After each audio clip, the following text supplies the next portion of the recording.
Seahawks podcast brought to you by SeahawksDraftBlog.com. Rob and Robbie with you again today. And we need to talk about the NFC West as the season comes ever closer. It is the strongest division in football. And here's an interesting fact that you may or may not be aware of. The last two winners of the NFC West have represented the NFC in the Super Bowl, but also 5 of the last 8 winners of the NFC West have also made it to the Super Bowl. So traditionally, winning this title and winning this titan of a division is a long time. It's a long time since it used to be called the NFC West. It really means you've got a strong chance of actually getting to the big game at the end. The problem is, as well as the Seahawks have done under Pete Carroll and as consistent as they have been in this Russell Wilson era, they've only won the division 3 times in 8 seasons, which is pretty incredible given the talent they've had, the quarterback that they have. And while the Seahawks have been winning, they've also been stuck in this playoff rut. They enter the postseason as a wild card. They then are eliminated as a wild card team or in the divisional round. They haven't really got close to the NFC Championship game since they got there in the 2014 season. And, you know, that has to change if they're going to start thinking about being a serious contender again. They have to be able to win this division and move on from there, play home games in the playoffs. I know that home games may be a completely different scenario this year if they're played with no fans, but still, you know, that has been how this division has gone for the last few years. If you win this division, you've got a decent chance of having a long postseason run. So we're here today. We're going to talk about this division. Robbie, let's talk about strengths and weaknesses of the teams in it. Let's start with the NFC champion San Francisco 49ers. When you look at them from a Seahawks perspective, what do you see as their big main strengths? Their big strength is their D-line. Their D-line is ferocious, and I mean, even with making the trade and then using that draft pick, they have a D-line that is, they put a lot of pressure on you, and they're just a scary defense in general. I see that as being their biggest strength, and it attacks kind of one of our weaknesses, which is our O-line. You know, we're not really sure what that's going to look like this year. So when I look at it from a Seahawks perspective, I see that D-line, and that's what I see as probably the scariest part about that team. Absolutely. It's probably the best defensive line, isn't it, in the NFL? I think also Kyle Shanahan just creates these brilliant machine-like offenses that just produce results. And he's done that for a few years now. It's not just recently with the 49ers. And they, you know, for me, I think overall their defense as well. I think actually let's spread it out to the whole team. They've kind of got this young, hungry unit now who play with fire, bit of brimstone. And certainly, you know, they've got what it takes to win a Super Bowl because they probably should have won the Super Bowl last season. In terms of weaknesses, though, Robbie, I mean, I'll start with this. For me, it's the quarterback. You know, they have a lot of the pieces.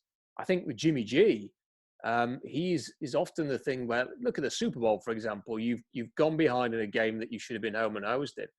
And then Jimmy G comes out and you're saying this is the moment for him. This is his opportunity to really show that he's among the top quarterbacks. And he can't deliver it. He overthrows the pass downfield to Emmanuel Sanders. He can't lead a drive. You know, when you pressure him, he has turnovers. He didn't play well in the game in Santa Clara when the Seahawks won down there and Jadeveon Clowney got into his head.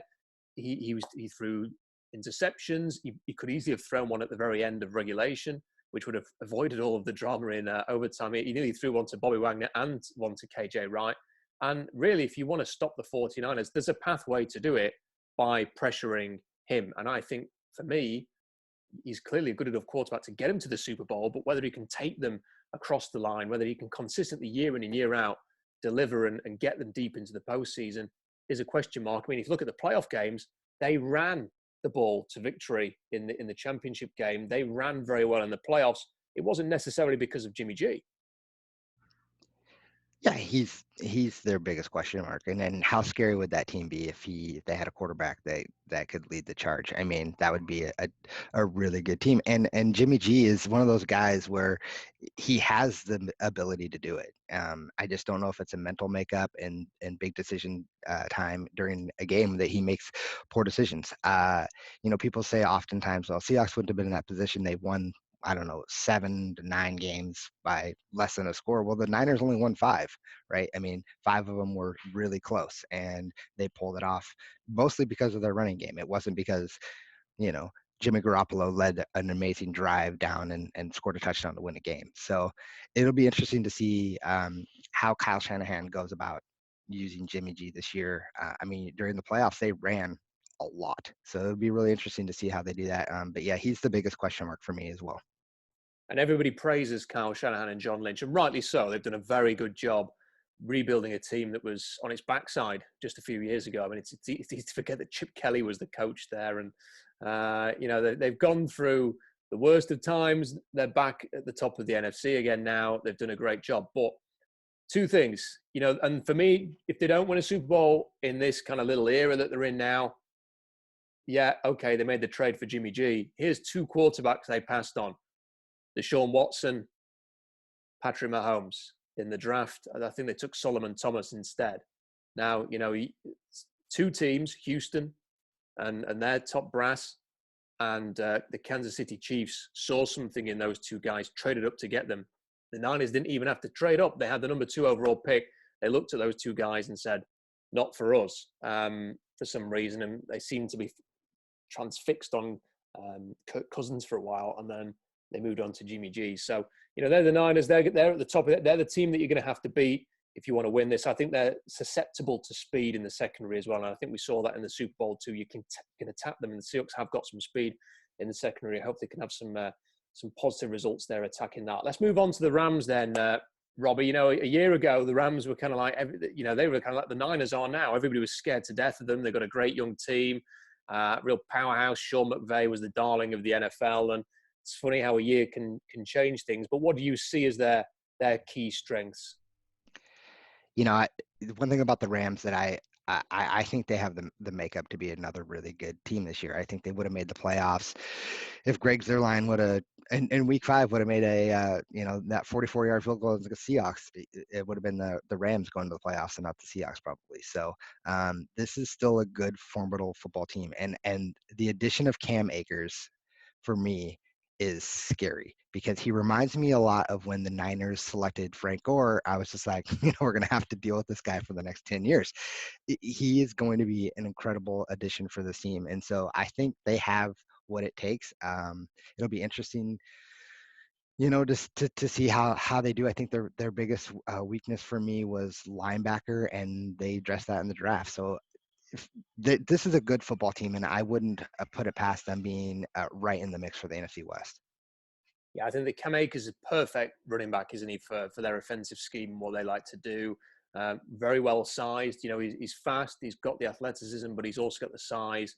A great fit for them. I think the main strength to me is on defense. They have two of the best players in the NFL at two of the most important positions. Aaron Donald, is that often used term, generational player. Aaron Donald is one of those, and he's there. And then you've got him creating that disruption up front. And then you've got Jalen Ramsey at cornerback who can potentially take the ball away. Now, what happens with Ramsey beyond this season with his contract? Who knows? I mean, he may be close to like a 2-year rental, and it cost them 2 first-round picks with the way that this is going. They've not really handled this situation that well, and it's a lesson for the Seahawks with Jamal Adams. But they have got 2 very, very good players there.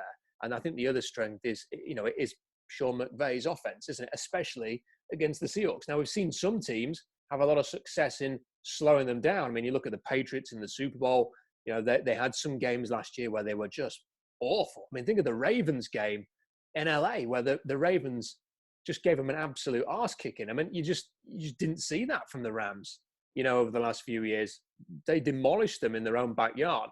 But for some reason, whenever they play the Seahawks, McVay has obviously spent a lot of time. He's a very clever guy. And I think when he took over at the Rams, he thought, that's the team we're going to have to stop. And he probably spent the next 6 weeks studying that defense and seems to have unlocked every single secret of it and knows exactly how to exploit them. And that means that whenever the Seahawks play the Rams, it's always the type of games the Rams want, which is kind of a bit of a shootout. The Seahawks also feel like hanging on a little bit. Like, is Russell Wilson going to be able to answer that drive? Can Russell Wilson do something special here?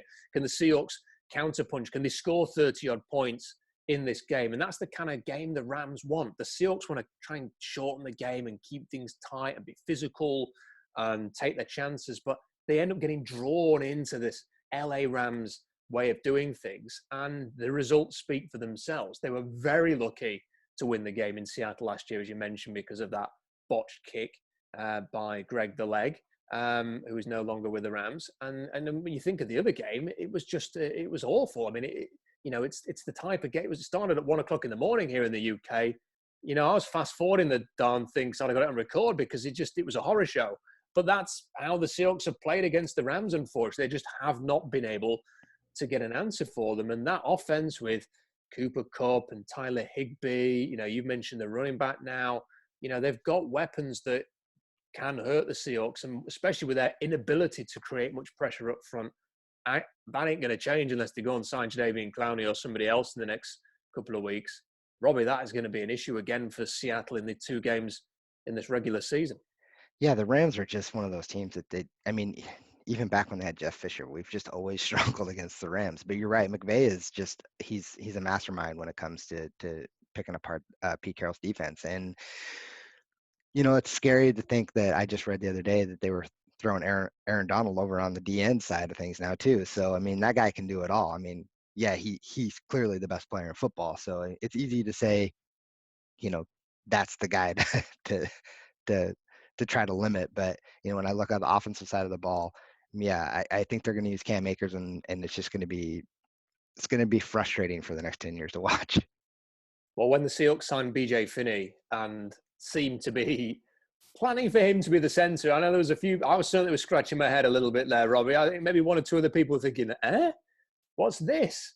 And then we get to training camp, and he's not even winning the job over Ethan Posick. I'm not looking forward to seeing that Aaron Donald Ethan Posick match up twice next season. So good luck, Ethan. I think in terms of the weaknesses, though, of the Rams, there are some weaknesses too, Robbie, and this could be a different Rams team. They've lost a lot of good players. Todd Gurley, as we can speak about Cam Akers, but Todd Gurley was vital for that team when they got to the Super Bowl. They've tried to replace him. Maybe they have done, but the fact that he's long gone now is a difference for this Rams team. It's something they've had to adjust to. They've lost Dante Fowler and Clay Matthews, who helped in the pass rush last year. They've switched defensive coordinators. Wade Phillips was so important during their Super Bowl run. He's not there anymore. And Jared Goff is just flaky, isn't he? He will make mistakes, a bit like Jimmy G, if pressured up front. And that is going to be especially difficult for them because their O-line is old and not very good. It's arguably worse than Seattle's, which is saying something. So, there are some weaknesses there for teams to exploit. But again, I just hope that the Seahawks find a way to do it because they've just not been able to exploit those weaknesses like, for example, the Ravens did last year. Yeah, absolutely. The Rams' offensive line is the only thing that, in my opinion, is like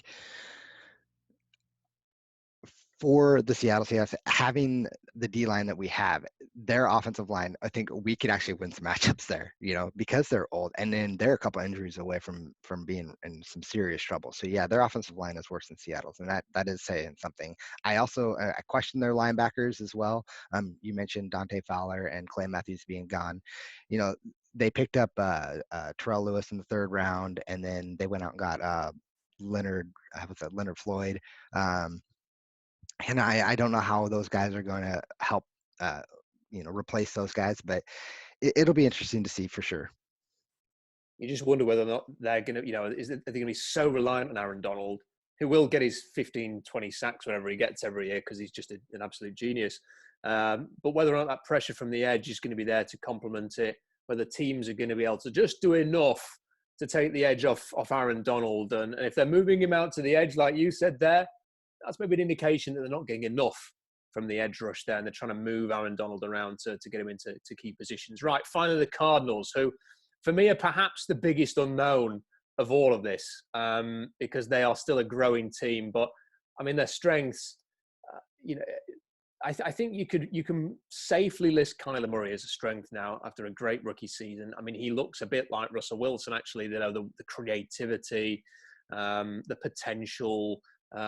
What else do you see, maybe, Robbie, within this team, or if you want to talk a little bit about Kyler Murray, because they're a blossoming, developing team, but when you get to year 2, it's like, where are you going to go? Are you going to take the next step and then become a much stronger outfit than you were last year, or are you going to have a sophomore slump and you're going to take a step back?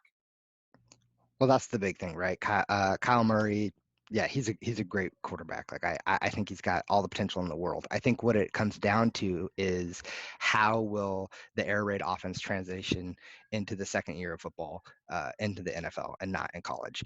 And I think that'll be the big question mark for them. I mean, they went out and got DeAndre Hopkins, and who wouldn't want him for a second round pick? I mean, I think that was the steal of the whole offseason. I would have done anything to get Hopkins. So it'll be interesting to see what Kyle Murray has. Is he gets rid of the ball really fast. He's creative. It's that intermediate range where he struggles to get, he's a great deep ball passer, but it's that intermediate range where he has issues, connecting there. And I think Hopkins will definitely help with the range that he can do and attacking the middle of the zone of the football. But it'll be interesting to see how they actually, how other teams actually will attack the air raid offense this year. And I think that's what will be the indicator. I mean, Cliff Kingsbury this year could be it.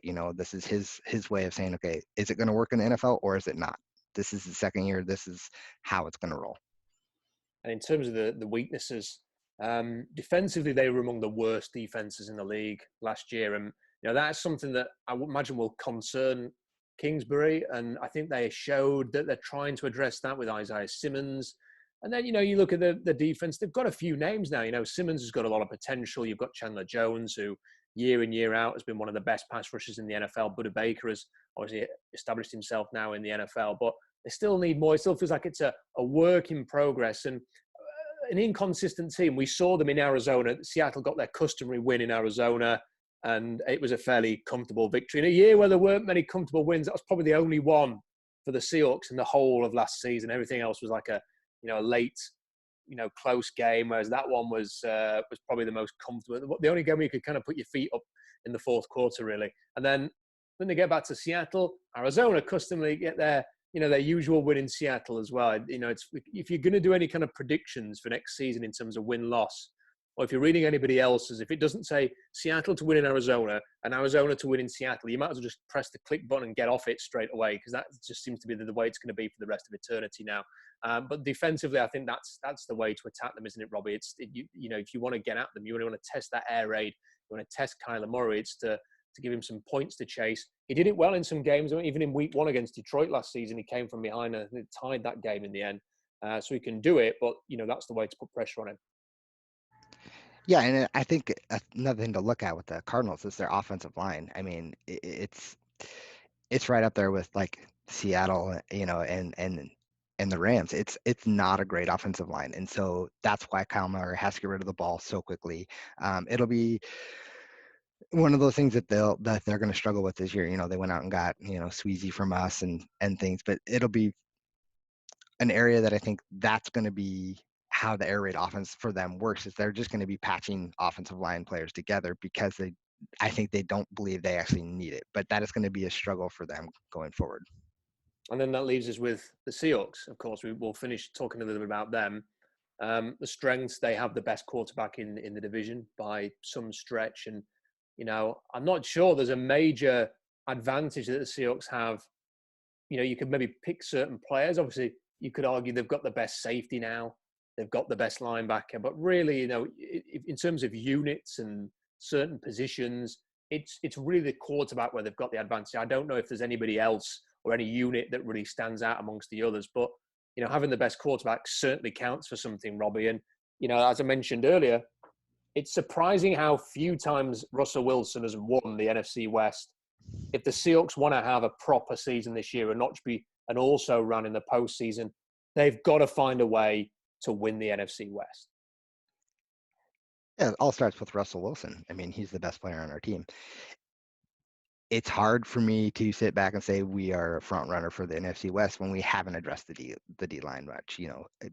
We don't have that fearsome front seven that's going to, put other teams in a position to have to win the game against us instead of putting it all on Russell Wilson. I just saw Pete Carroll say, we're gonna run the rock. We're gonna slam the ball. This is what we're gonna do. And there's all those people out there who want to let Russ cook. This just doesn't seem like that's going to be what's going to happen. And Russell Wilson has been clamoring for it. He wants superstars. He wants to treat every game like it's the fourth quarter. It'll be interesting to see how it actually plays out. But Russ is the strength of the team. He's what's going to guide us. think the whole thing with it, I think it probably would be better for the Seahawks to try and do something a little bit different, just because, the slow starts have been there for years. You've got to find an answer to that. I know it's, Pete's mantra is you can't win a game into the fourth quarter. That's fine. But you also don't need to give yourself a 10-point deficit in the second quarter every single week. You don't have to try and put it on the quarterback to win your huge games all the time. And, especially when it gets to the postseason, and we've seen it so many times, haven't we? Carolina in 2015, when they're like 30 points down and needing a miracle from Russell Wilson. Green Bay last year, when they're, 20 odd points down, needing a miracle from Russell Wilson. Yeah, it's great when he nearly brings them all the way back and they nearly pull it off.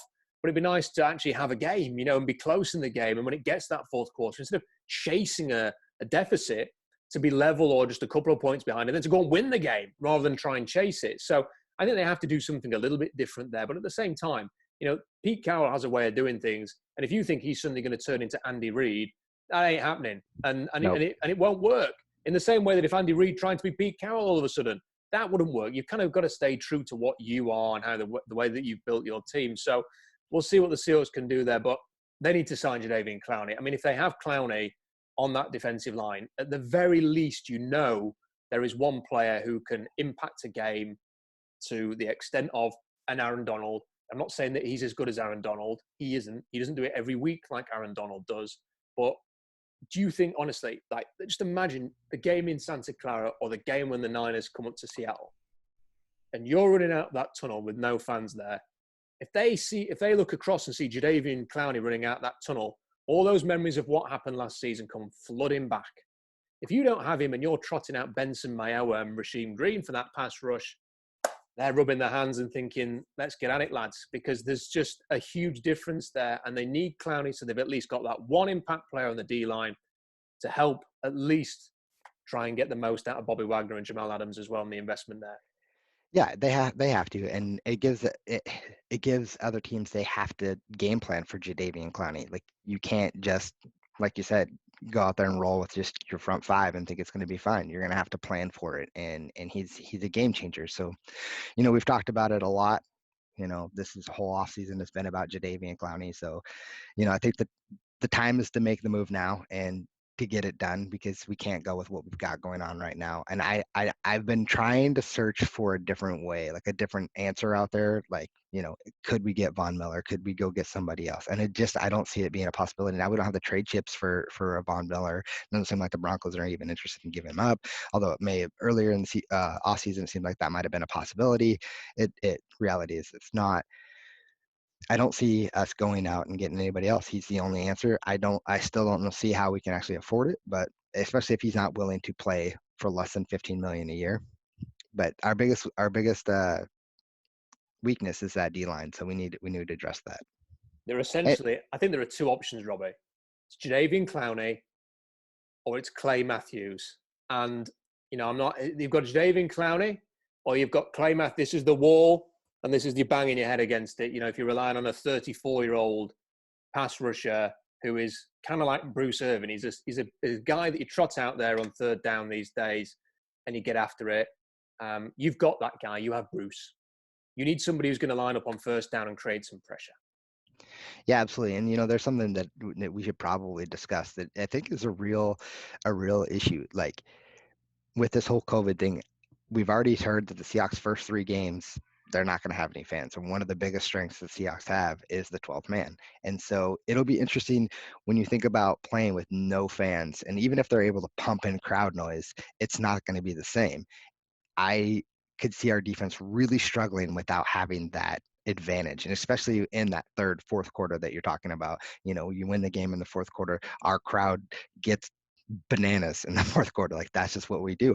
And having been a season ticket holder since 2007, I've seen it all, and I can't imagine there not being any fans and not having our players thrive off that. So it'll be interesting really to see how no fans really affects the game and how it affects the players. So we're not going to do a prediction. This is not where we think it's going to finish up, but let's do sort of let's call it a power ranking or something. As we're going into the season, how do you rank the teams going in? This isn't how they're going to finish, but going into the season, how do you sort of view the 1 to 4 they're starting with your bottom team? I'll go with the Cardinals. I think they're a year away, but they're getting better. They're a young team. I just think right now that they'd be at the bottom. They could still win 8-9 games this year, though. What about your 3-2-1? So I'll go Rams at 3. I'll go Seahawks 2, and then the Niners are still, until someone dethrones them, they're the top. I tend to agree with you. The way you've got it. I mean, Arizona. I think they probably will continue to grow, but I think it's going to be a small step, and they could easily take a win off Seattle and the Niners, and they nearly beat the Niners, I think, at the end of last season, as well as the Seahawks on the road. So I think that they could take a step, but I don't think it's going to be an 11-win step. It could be that they go from wherever they were last year, picking in the top 10 to somewhere in the mid-teens, and that would be progress for them, and I think that would be fine. So I think they're number 4. I think the Rams and the Seahawks are kind of like a tie in the middle there, because it's the fact that the Rams have got the scheme and a couple of really dynamic defensive players at key positions. The Seahawks got the better quarterback, but have got some weaknesses. You could see those two. I think the 49ers are going to be there again. And I think that, it's going to be up to these two to prove that they can knock them off the top. Now, anything can happen. The Niners get a back. Like Jimmy G got a knee injury a couple of years ago and was out for the season. If that happens again, then all bets are off. But can either of these two take that step and overtake the 49ers? I actually think what's going to happen is we're going to probably see a little battle between the Rams and the Seahawks to get in the playoffs. It's a bit easier this year because there's an extra team, obviously, getting in the playoffs in the NFC. They might both get there, end up playing the Niners or something like that, or, playing somebody else. But I think that they're going to be there, and they've got to prove that they can do it. And this is the thing, everybody wants the Seahawks to go on and win the NFC West. They just haven't been able to do it for a long time and not consistently. They've been stuck in this rut. I don't think the D-line improvement's enough for them to get over that hump. And we have to, if they get Jadeveon Clowney, we'll come back. We'll have another podcast. We'll talk about it, and we'll maybe reassess where they're at. But for now, I think they're probably battling with the Rams for a wild card position. Right, that's it for today. We're going to maybe come back if there's any breaking news in the next few days. Keep your fingers crossed for something like that with a Jadeveon Clowney signing or something. Thanks for watching the podcast. Hit the like button.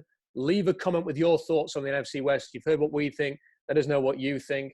Let us know what you think of the new pod. If you've got any name suggestions as well, chuck them into the comments section. For more analysis, head over to SeahawksDraftBlog.com. Good luck to the Vancouver Canucks in the playoffs. I used to live in Vancouver. Go Canucks. Go and do it against Vegas this week. And we'll see you next time.